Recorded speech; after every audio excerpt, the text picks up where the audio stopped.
शिक्षक श्री सुभाष चंद्र राय कुछ दो शब्द कहेंगे।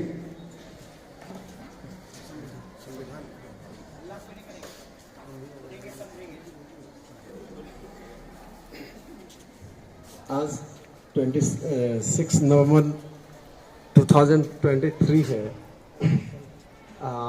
कल संडे को आज 25th है, but we are celebrating Constitution Day, but technically it is Law Day, because on 26 November 1949 some provisions of constitutions were implemented at first time. 26 नवंबर 1949 को संविधान के कुछ जो प्रावधान है, लगभग 15 जो अनुच्छेद है उन्हें लागू किया गया था।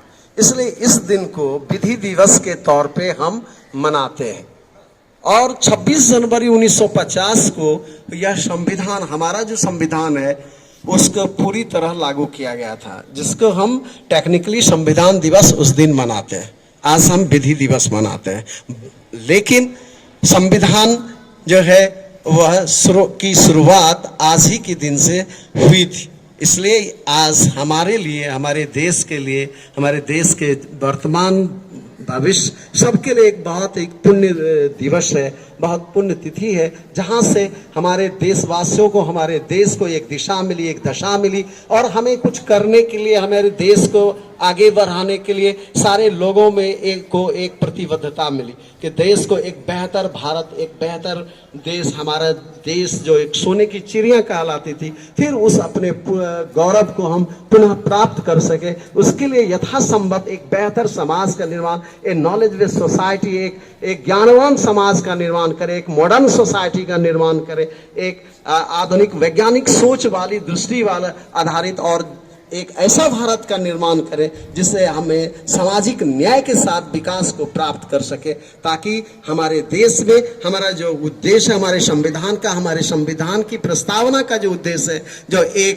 बेहतर भारत, एक स्वप्निल भारत, एक स्वर्णिम भारत का निर्माण हो सके, जिसमें आपको समावेशी विकास, सतत विकास को हम प्राप्त कर सके, और एक 2049 तक, जैसा कि भारत सरकार ने कहा है, 2047 तक हम एक विकसित देशों की श्रेणी में आ सके, इसके लिए हमारा प्रयास है।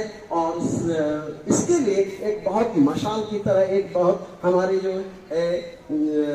हमारे रास्तों पर दीपों को प्रज्वलित करने वाली जो एक सबसे पुण्य जो बुकों की, नियमों की जो एक श्रृंखला है या संस्था है, वह हमारे संविधान है। उसे वह हमें हमेशा आगे रास्ता दिखाएगा, और हम उस रास्ते पर आगे चलते रहेंगे, और उम्मीद है कि हम एक सशक्त भारत, एक बेहतर भारत, एक स्वर्णिम भारत के उद्देश्य को प्राप्त कर सकेंगे।